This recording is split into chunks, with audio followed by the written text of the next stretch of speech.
I'm serving in the church. Hanggat di nyo po ginagawa ang pagbabahagi ng salita ng Diyos, which is puso ng Diyos sa iyong ka-office mate, sa iyong loved ones, ay hindi mo ma-experience yung talagang growing deeper and wider the grace of God. This is the main purpose of His coming. First coming is to save mankind. At sa second coming ay to rule and to judge the world. Kaya habang nandito tayo sa time na kailangang hanapin natin ang mga kapatid nating nawawala pa. Reform faith, kapatid nating nawawala. Kaya kailangan natin mag-share. Ibig sabihin ng kapatid na nawawala, sila yung mga elected.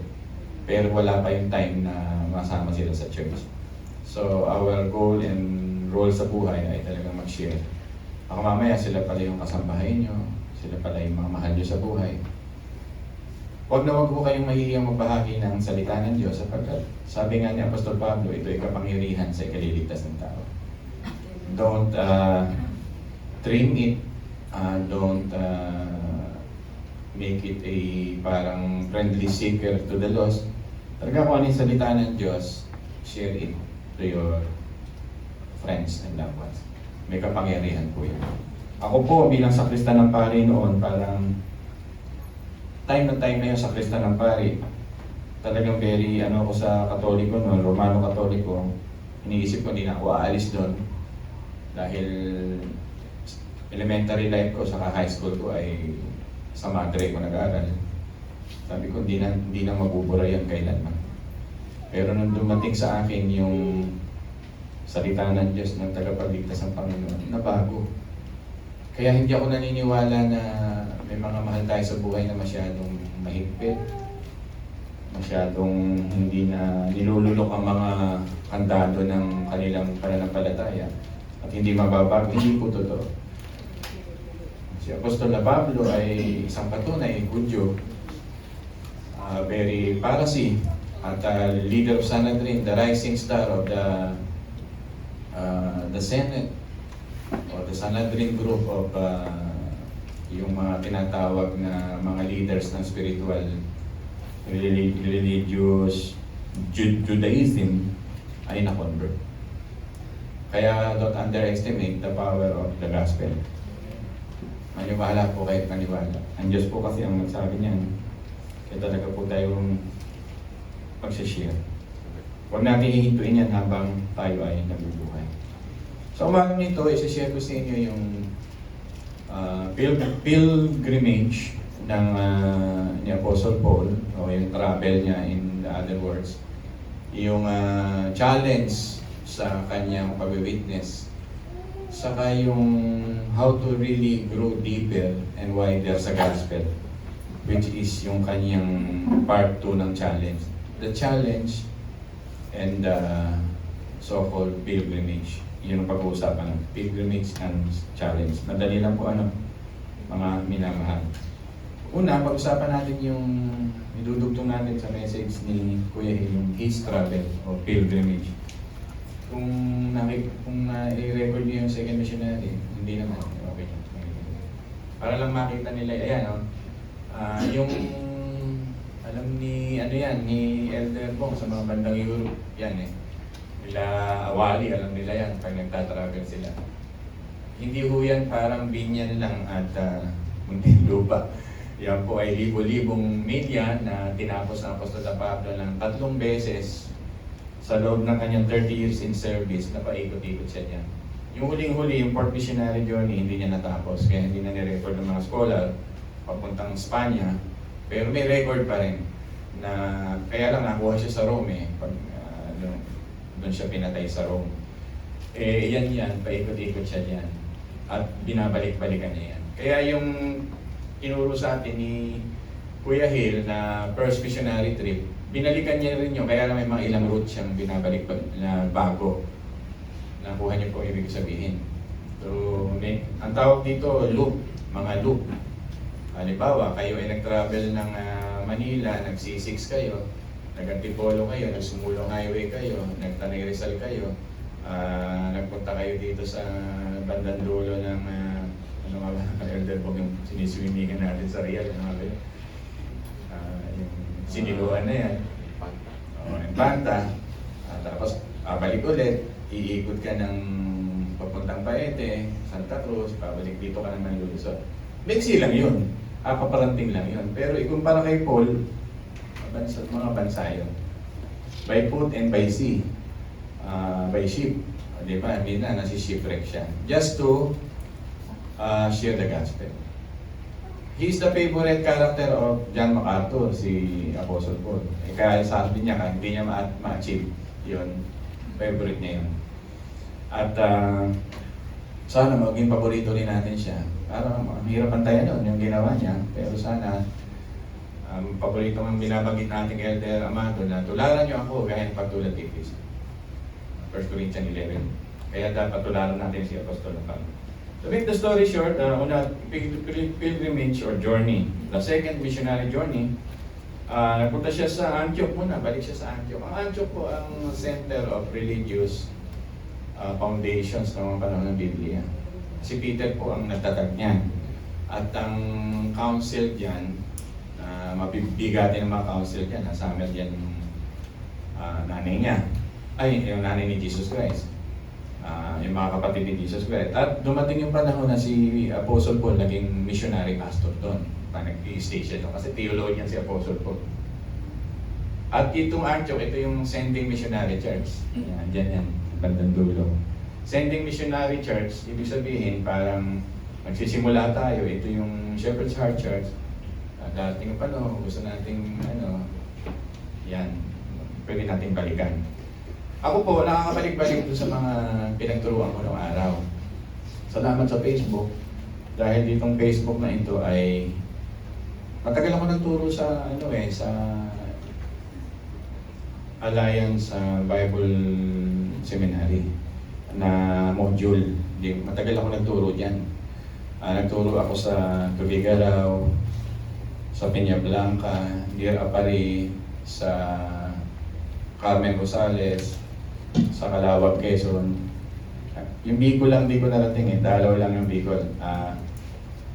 And then, ang maraming time sa Pampanga at sa Kaya nung ako'y nagpapastor sa Bulacan, halos 2 beses na ako nakikita doon pagka-amal. Yun ang kasi missionary sending church yun. Ngayon, dahil may mga Facebook sila, ang kagandahan, nakakabalik-balik ako ngayon. Napapalo up. Though hindi yung katulad kay Apostle Paul, pero salamat sa Facebook dahil pwedeng mag-seminar, magturo. Habang nagtuturo ako ay nagkakaroon din ng mga yung ating mga workers. So dumating sana sa punto ng buhay ninyo na in your own small ways, in my own small ways, ay makapag-share tayo dun sa mga halimbawa, ruta ninyo ay halimbawa sila elder po may La Union o Baguio, pwede yun at dumating yung time ay pwedeng maimbitahan sila doon o kaya nakapag-stay sila sa Europe, may ilang nakilalang mga kamag-anak doon, pwedeng balikan yun in the future. Ako ang ibig sabihin, imagine mo si Apostle Paul walang gadget, walang cellphone, walang messenger, sulat-sulat lang, tagal dumating nun, pero nagawa niya. Nagawa niyang mag-share ng gospel. At yung Antioch yung kanyang base. Yan po yan. Tapos, nag-Tarsus na siya, binalikan niya yung birthplace niya. Kaya ako, nagpastor ako sa Baliwag din kahit papano. Binalikan ko yung aking lugar na nakilala ko Panginoon through missionary Jurin Bridenbach and Ursula Musman. Sila yung nag-share ng gospel. Sila yung tumiro doon sa bahay namin na yung nakabili, pinarentahan sa mga missionary. Siyempre, namimiss ko.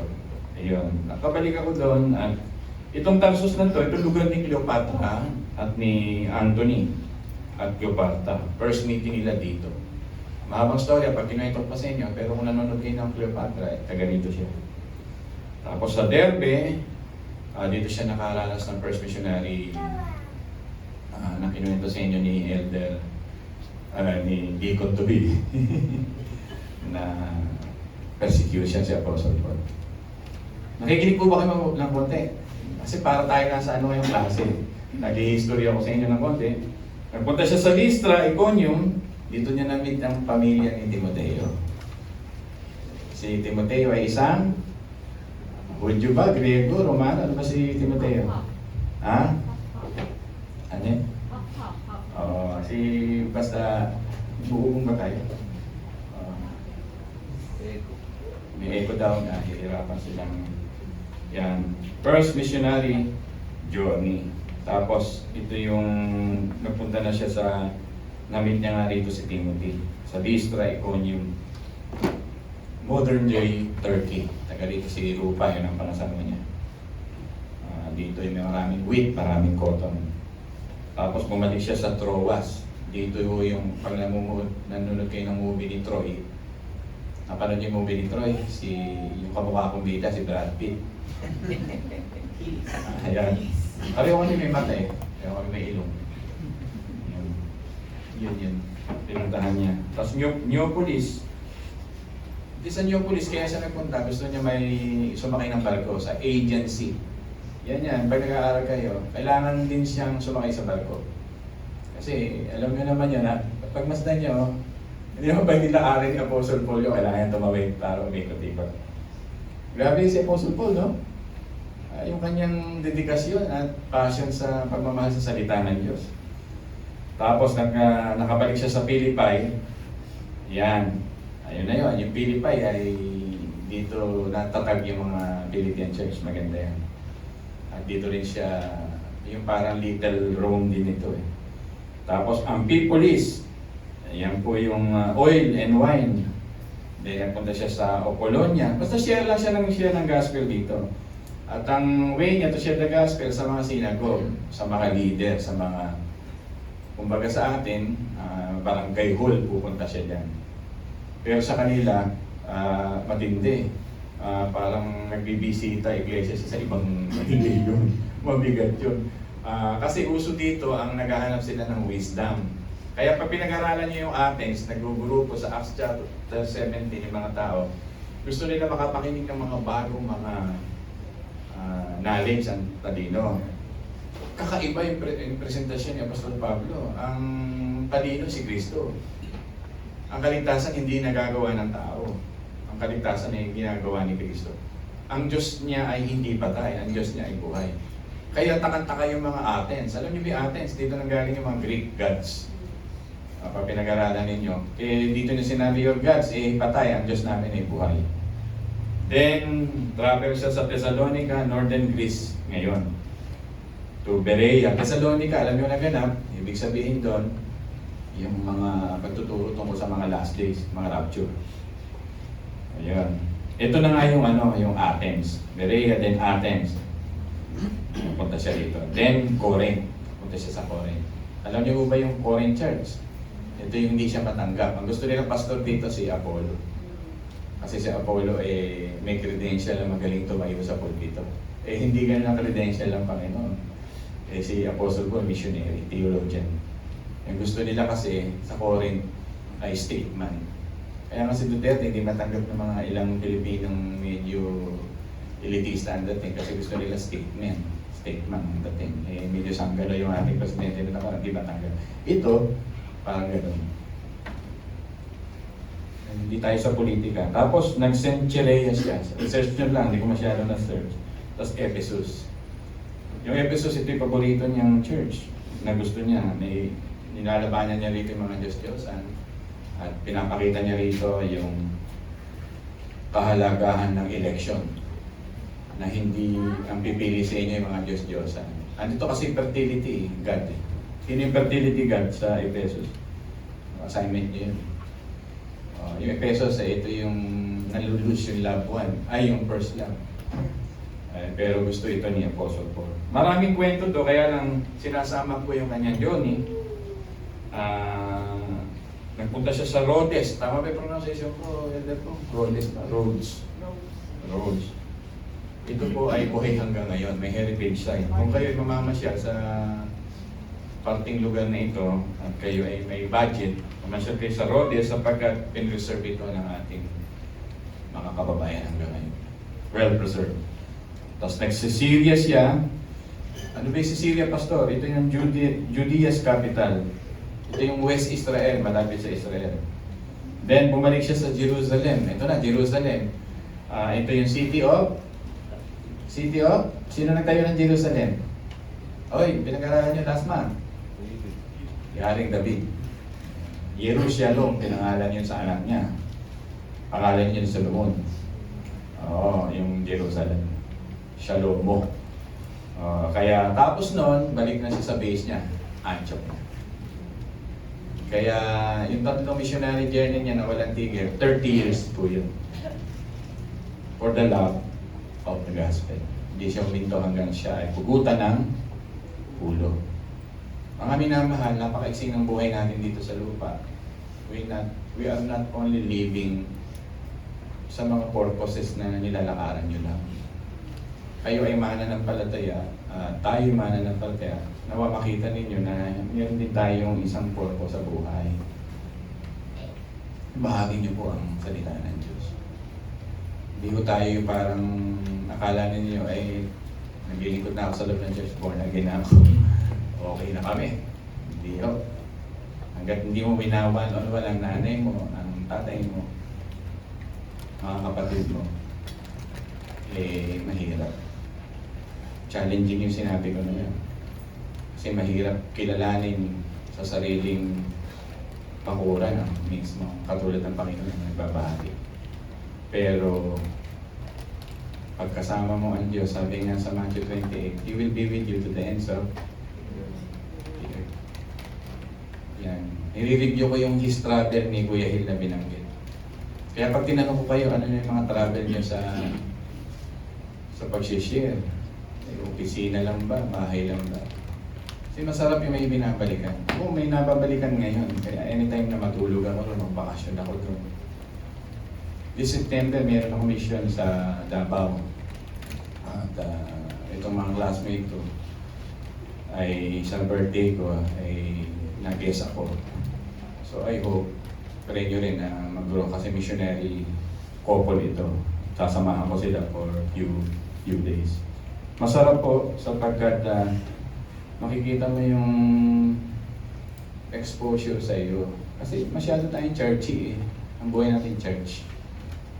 Ina-out of the box na tayo ng Panginoon. Sabi nga ni Kuya Amado sa prayer ulit, alis tayo sa comfort zone. Talagang you really pray hard sa mga taong tatargetin mo. Ako sa akin. Ako ngayon may mga regular na breakfast with the priest dito sa Alabang. Kahit alam nilang pastor ako.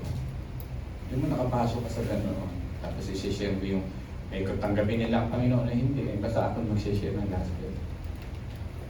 Yun po yun. Kasi nung nasa Iloilo sila, sabi ko dumalo kayo sa aming pamilya. Mga Ilonggo kasi. Pagdalaw nyo ron, ang kapalit yun. Makapag-share ako ng Ebanghelyo. Bakit ko kayo sinasabi tungkol sa aking buhay? Para ma-inspire din kayo kahit paano na ito talaga ang ating buhay. Meron tayong pilgrimage, meron tayong travel. Make it not your parang goal lang. Make it your life. Makakasabay mo. Isipin mo, di ba, classmate mo for 4 years, hindi narinig si Kristo. Di ba? Di ba kasama mo sa opisina for few years, hindi niya narinig si Kristo. Marami tayong mga gatherings, pero hindi nila naririnig si Kristo. Kasi nahihiya tayo. Huwag po tayo mahiya sapagkat may kapangyarihan ang Diyos sa ating Ebanghelyo sa ating kaliligtas. Amen po ba doon? Hindi ko kayo bibitawan ng Panginoon. Kasamahan kayo ng Panginoon. Hindi ko yung nakakapagod lang, yun ay nakakaaliw. Nakaka-grow deeper and wider sa grace ni God. Nagbibigay ng mga perspektibong hindi nakalimit ka lang sa isang lugar. Malawak ang iyong magiging pananaw sa buhay.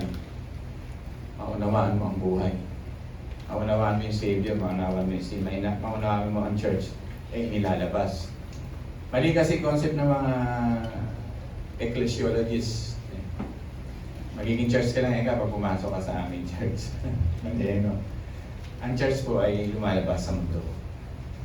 Yun po ang dapat. Tayo po ang, kaya nga tinawag tayong ilaw at asin. Yung ilaw, pagka magkakasama tayong lahat, ng asilaw. Kaya ang ilaw para sa dilim. Kaya doon tayo mag-excel. Doon tayo mamayani. Mabait pa nga yung church natin dahil hindi ko nire-record yung mga pupuntahan isa-isa. Kasi all the words, alam mo naman yung sa dulo ng Singapore, dali mo pa dito. Ang mahalaga lang na i-preach mo si Kristo. Ay bahagi mo si Kristo. So much for that. Pangalawang pag-uusapan natin is yung, di ba, pilgrimage. Ito yung proclamation. Ito na proclamation itself. The perspective on proclamation. Para lang maging homiletic. Pilgrimage and proclamation's perspective. Ano yung proclamation perspective? Ito na, sasabihin ko sa inyo. Makinig po kayo mabuti. Ito yung second point natin na ating pinag-uusapan. Yan. Habang ako'y nagsusulat, at kagabi, madaling araw na po kami umuwi, mga alas 3 na eh. Si Chay po kasi ay 3 days nang hindi madumi. Tapos yung likod niya ay hindi niya maihiga. Tapos sumakit na yung kaliwang, sabi ko, suspect ako, UTI ito, sumakit yung kaliwang tiyan. Yung si Candice, pag na UTI, 500 eh. Si Chay, 3,000. Kaya sabi ko, pray nyo nga na mawala nila na. Kaya ako nabanggit sa inyo yun. Kasama yun sa pag-release. Sabi ko, nagtuturo ako ng mga mission, salvation, sharing the gospel of the Lord. Laging may natatapang talaga ng ganun. Pero sabi ko, Lord, gusto kong matulog na. Pauwi nyo na kami. Yun, sinagot naman alas 3. Nakauwi kami. At si Candice ngayon medyo nagbabantay muna sa kanyang nanay. Ito yung mga challenges na hindi pa rin tayo titigil. Bala ko sana, dito naman sa elder po, may text nga. Kanina, meron akong tukso ng gano'n. Hindi ko nga mag-share.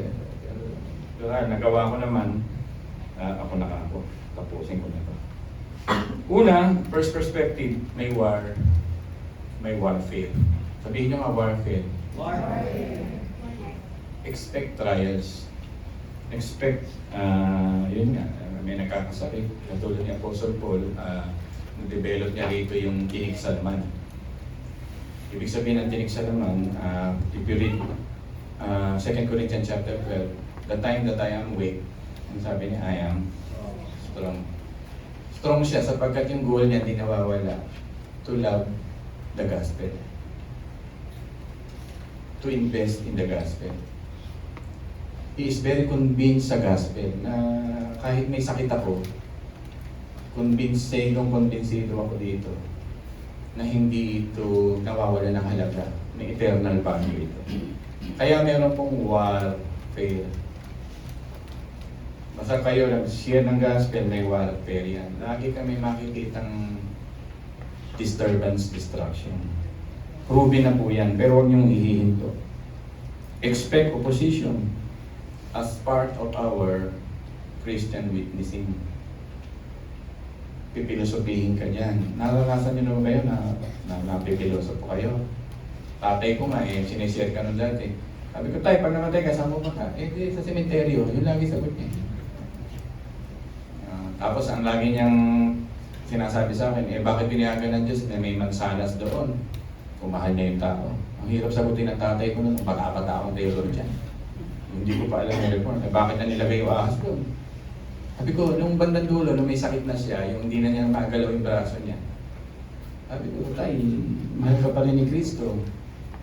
Yung sinasabi mong ganyang katwiran, bandang dulo, ikaw pa rin ihaharap sa Diyos pag nawala ka. Kinaklaro ko tumatango na siya. Alam niyang yung kapilosopihan ay hindi pwedeng gamitin sa time na deathbed. Meron ng matinding pagsubok. Talagang mamahalin niya Diyos. Buti na lang, may time akong ganun sa tatay ko.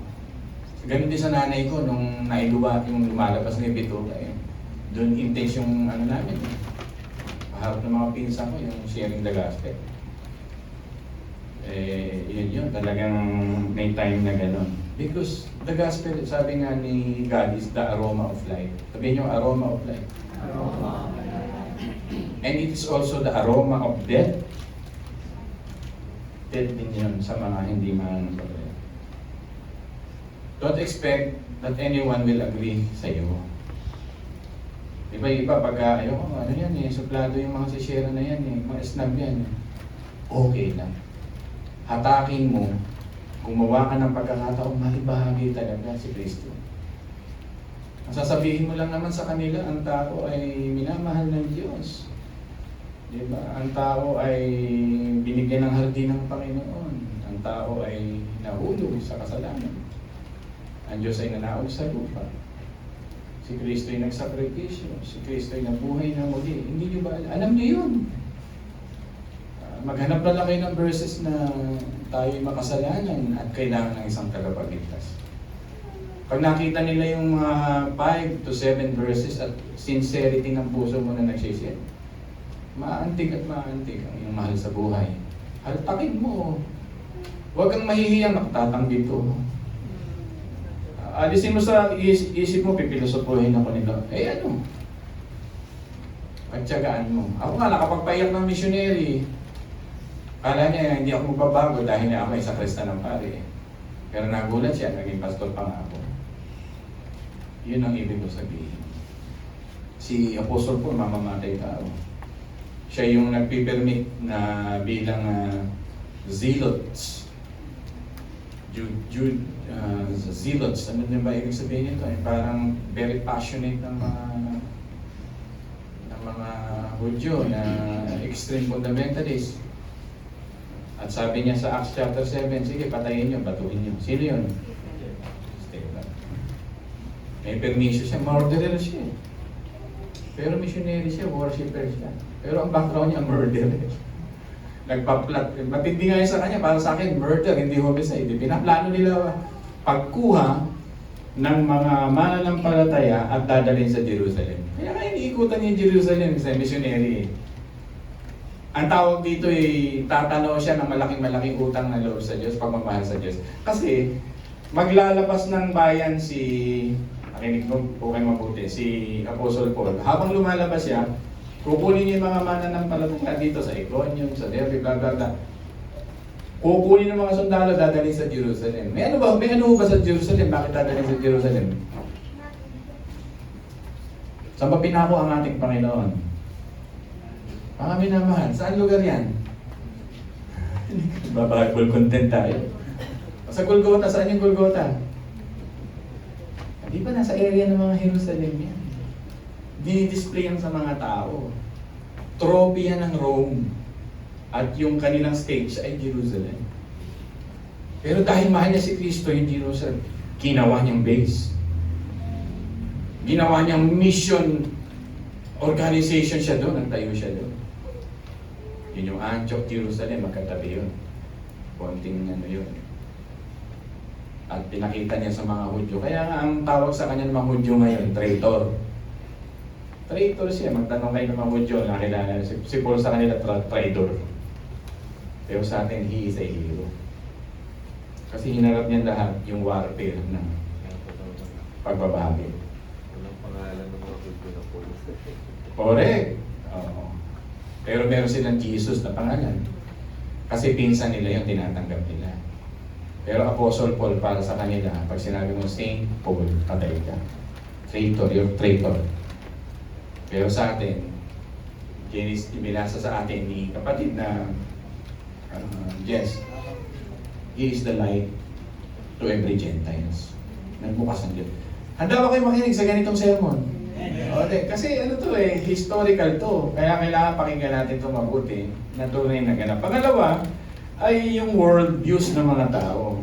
Nasa Listra yon. Ito Iconium yon, yung marami siyang pagsubok dito sa Derbe. Ito yung sa Listra, ay may world views yung tao. Tinatrato silang mga pagano din dito.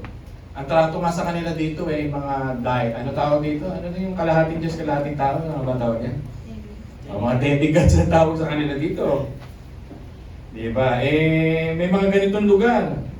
Pero sa kabila ng ganito, ang pagan world na may mga Diyos-Diyosan ay hindi tumigil si Apostol Pablo sa Listra na ipakita sa may world views man sila na may new life in Christ. May new ideas gamitin na natin kahit luma na kay Christ. Hindi niya kinompromise ang teaching. Hindi niya dinagdagan ang teaching. Kasi marami ritong religious worldviews na, buo na. Basta may dala-dala siyang produkto at yung produkto niya si Kristo at sa produktong ito ay siya'y convinced na ito ang makapagliligtas ng tao. Makinig kayo mabuti. Minsan hindi nyo sinisira ng yung mahal sa buhay kasi sabi nyo may worldviews yan. Muslim yan. Pastor. Romano Katoliko yan. Lalo na pastor, Iglesia ni Cristo yan. Mahal ko sa buhay. May worldviews na yan. Huwag kang titingin doon. Ang tingnan mo, yung kapangyarihan ng ibang etik. Pag kumirot sa puso nila yung kumurot. At ang banal na spirito, sabi nga sa Ephesians chapter 1, is the God of election.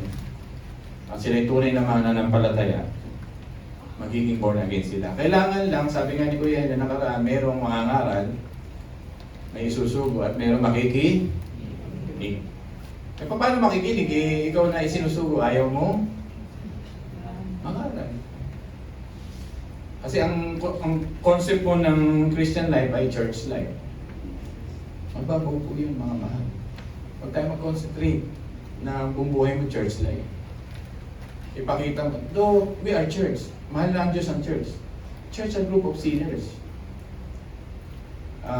Called by God. Called out. Called out from darkness. Marami tayong kapatid, nasa darkness pa, we are the light. Pero gusto natin maging church din sila. Kaya lang, pag nasa loob na tayo ng church, dito na pumapasok yung marami nating konsepto ng church. Dito na tayo nagiging legalist, liberalist. Di ba? Dito na tayo nagiging religious. Nakakalimutan na natin with the way from the darkness. At iniipon tayo ng Diyos dito bago dumating ang Panginoon. Nawawala yung definition ng church. Nagiging parang definition na siya ng religion at Judaism. At marami po ngayon na ganyan. Kaya sabi ni John MacArthur, the central soul of our calling as Christian is evangelizing, loving the sick people. Naparito ang ating Panginoon upang gamutin ang may mga sakit. Hindi delikado. Pag may sakit yung tao, hindi ka namin kauri, may sakit ka. Hindi ba ganyan ang church niya? May sakit ka, hindi ka namin matatanggap, may sakit ka. Eh mali. May parito si Kristo para gamutin yun. Kaya maraming church ngayon nagkakamali sila ng application. Kaya we always go back to these world views to understand them. Ang mahalaga sa atin, impact yung ating grace. Iba, nakikinig pa kayo sa message ni God. Naghahari ngayon ang pag-ibig sa puso mo, which is the vehicle of this gospel. Maunawaan mo ngayon yung mga tao. Yun nga lang ang church, di ba matagal na tayong nabibiktima ng church life, parang gano'n. Anong message yung pastor sa umagang ito? Binubuksan ng Diyos ang ating isip. Mga minamahal. Na ito pala ang church, ako rin pala ay madilim. Ako rin pala ay galing sa darkness. At pag dinala na namin sila dito, unti-unti nang naliliwanagan sila. Lalo, na-edify ang tawag dito. Kaya hindi natin gagayahin ng mga fundamental and very legalist. Gamitin natin ibang denomination. We are Christ denomination. We are Apostles' Paul offspring. We are Gentiles from the bosom of the heart of Apostle Paul. Hindi tayo galing sa denomination. Hindi ko kung pinakapanganak ako sa denomination. Maraming ang denomination, politics. Ang gusto ko lang na maghari sa puso ninyo ay Christian living, gospel living, growing deeper and higher and wider to the grace of God. Amen po ba doon? Amen. And thirdly, under dito sa pinag-uusapan nating proclamation perspective, we need encouragement. Nandito yan. Pag binasa niyo yung mga sulat, John Mark, Barnabas, Silas, inano sila ng Panginoon. Sino yung unang nasa first missionary journey? Sino magkasama? Barnabas, si Paul. Pero yung magsi-second missionary journey na, sino na nakasama ni Paul? si Silas, si Timoteo. Nag-away pa sila. Hindi lang sila nagkasundo. Saan? Sa theology ng circumcision. Pero hindi nangangahulugang hindi sila nagkakasundo, merong absolute na isa doon. Naiintindihan niyo, para si R.C. Sproul at si John Mark, may mga ilang baptism. Ganito din sila. Sila yung original bago si R.C. at si gusto ko kasi, nabubusan ng isip nyo, kasi may mga tao kasi nagmamaster doon sa mga basic, nagmamaster doon sa mga minors. Ang major dito is to go out and preach the Word of God. Pero maraming mga denomination, they major in the minors. Nag-aaway-aaway. Pinayagan ng Diyos, nagkahiwalay sila. Gawing Asya, nagpunta rito si John Mark, Barnabas na mag-anak. Si Silas ang sinama niya, namin niya sa Timoteo. Dalawa ngayon yung missionary group. And praise God, dumami ang mga simbahan. Amen po ba doon? Kaya sa atin, ganun po, nangyayari po yung ganun. Minsan hindi tayo, pero ang mahalaga, go back always to the basic, which is grace. Malapit na po tayo. Then, way back. Tandaan, ano ba yung mga letter W na binanggit ko sa inyo? Warfare, worldviews, witnessing, encouragement, and way back. Ito yung binabanggit ko, home base. Bumalik pa rin siya sa sending church sa Antioch. Diba? As I said, Peter established the church. Traditionally, mayroong dream team daw dito sa Apostle Peter. May pastoral staff, o tawag ko rito sa atin, shepherd's heart. And Paul is the theologian of the church. Ginagalang nila si Paul. Ganun po kagrabe si Paul. Siyempre, 11 years pa naman nag-aral bago ba naman first missionary journey, napakadalubhasa muna siya ng 11 years. People of that is. Yun po talagang totoo. Under the scribal and rabbi mentality and the Old Testament expertise ni Gamaliel. Expert siya sa Leviticus. Kaya ako, Leviticus, naniwala ako, inspired si Apostle Paul at yung Book of Hebrews sa author. Kasi pag nag-aaral ka ng malalim, makikita mo, ang galing ng Book of Hebrews, hindi alam yung iba ng author. Si Paul yun, kasi siya expert doon. Hindi niya lang binanggit ang kanyang pangalan. Yun na niya pinayagan ng Panginoon. Sa Antioch po, tinawag ang unang mga Kristiyano na Kristiyano. Pakinggan po natin mabuti, huwag niyo pong tutulugan mo rin sermon natin na ito. Dito po tinawag ang mga Kristiyano na Kristiyano. Dito po nauso na yung mga salitang bishop. Ibig sabihin, sending kasi sila, andun yung pinaka-bishop nila. At dumating mga panahon na nagkaroon na ng Synod of Antioch, church history, nagtuturo ako nito. Ibig sabihin ng Synod of Antioch, ibig sabihin talagang kumbaga sa panahon natin ng Reform, Protestantism. Sa panahon ng Biblia nun, ito na yung mga grupo ng Reform, Protestantism. Ito naman yung grupo ng Synod of Antioch. Solid na solid. Ito na yung Westminster.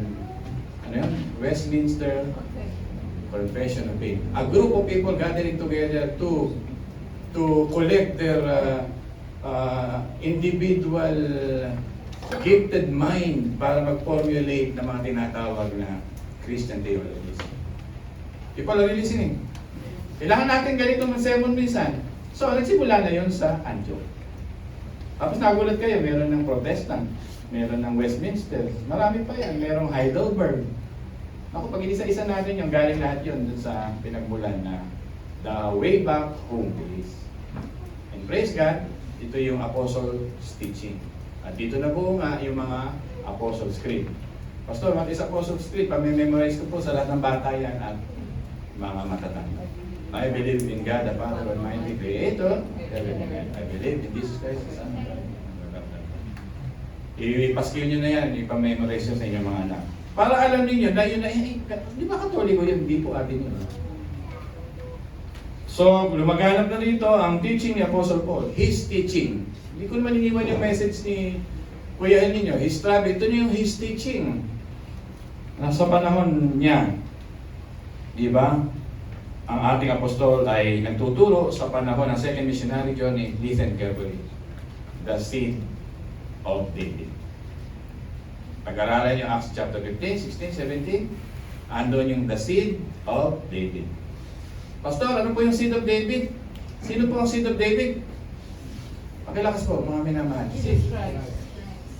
Pinag-aaral tayo. Ang seed of David ay si Jesus Christ. Ito yung laman ng mga messages ni Apostle Paul sa second missionary. Sino yung si Jesus Christ? Pag seed, fulfillment of the law. Salvation through Him.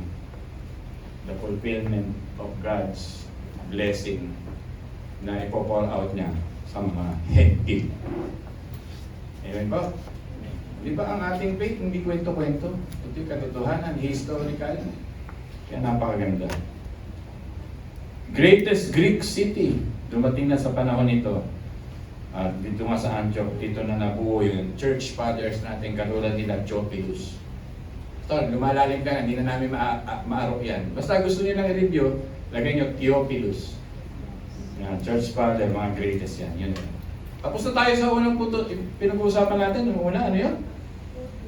Yung lenta dalawang P? Pilgrimage, pangalawa, proclamation, and perspective. Yung huling-huli natin, yung sinasabi ko sa inyo, yung challenge, yung purpose. Ito na. At dito ako mag-close. Alam nyo, ang sabi ng Panginoon sa atin, the greatest way we can love others is by sharing Christ. Gusto mo magmahal sa iyong mahal sa buhay? Gusto mo magmahal sa iyong kapwa? Gusto mo magmahal sa sino mang tao? The greatest way we can love others, share Jesus Christ. People, are you listening? Haltakin mo mga anak mo. Haltakin mo mga kapatid mo. Ako, ino-online ko yung mga kapatid ko. Hindi ako tumitigil kahit pagtawanan ako. Meron kasi kaming group chat. Sabi ko, kailangan niyo si Kristo. Itong buhay na bibigay ni Kristo. Tumawa man sila. Pero bandang dulo, serious na. Pag may mga problema na kami,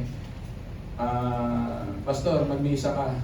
Ayan, sabi sa akin, magmisa ka doon sa ating online. May problema kami. Kaya talaga nagmimisa ako doon. Nagla-live kami doon. Gawin mo yun. Noong una, pagtatawa na ka ng mga kapatid mo, pero pag serious ka at hindi ka humihinto, they will really love it. Pag may problema sila, Kuya, problema kami. Kuya, ito nangyari sa anak ko. And I will share the gospel. Natatouch ako kasi talagang makapangyarihan ng Ebanghelyo. Ang nanay ko, bago siya bawian ng buhay, nakadalo lang ng church. Ang tatay ko, nakikinig na sa akin, tumutungo na. May problem. Yung mga kapatid ko, nire-respeto ako sa pagdating dun sa pagtungkol na sa relihiyon. Nung una, tatawanan ka ng mundo. Sila Apostle Paul, pag talagang tinatawanan, inusod, pinapagpag nila ang kanilang paa. Nabasa niyo ba yun? Ibig sabihin, bahala ng Diyos sa inyo. Pero tayo, huwag muna natin ipagpag ang paa. Haltakin mo, kahit tawanan ka nila, sharean mo ng buong buo. Naku, I guarantee you, the Lord will never leave you. The Lord will be happy to see you in that kind of na tagpo.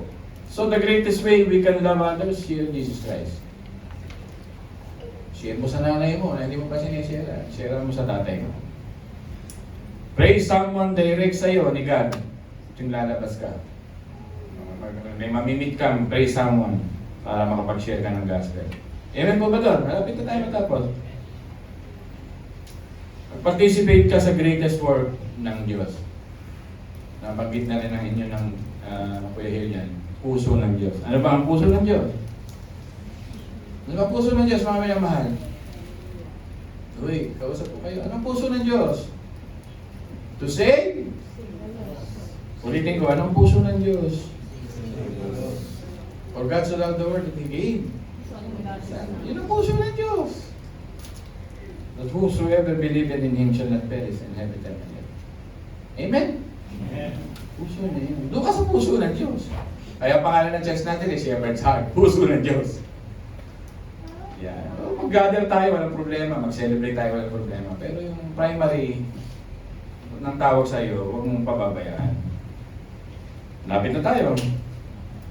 God give us the things to share about Christ. Yan po ang napakaganda. So, meron tayong baon pa. Let your shine light to others. Matthew 5:16. At makikita mo ang purpose, perspective ng pag-mission. Ako ngayon, umaani ako ngayon, 52 years old ako. Nagsimula ako magturo, 23 years old ako.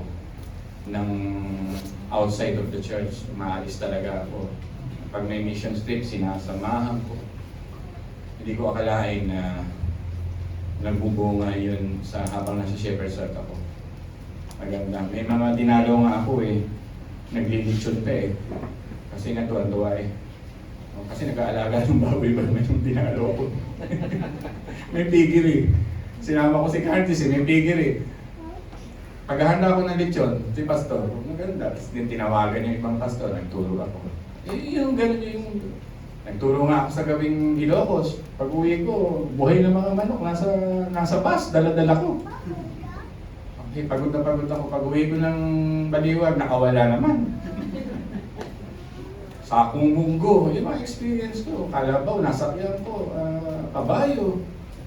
Sabi ko, sana ma-experience din ng inyong mga anak ito, kayo mismo, in your own small ways. Make a plan, huwag ka mahihiya, be strong. Sabi nga ni Kuya Malo, we are soldiers of Christ.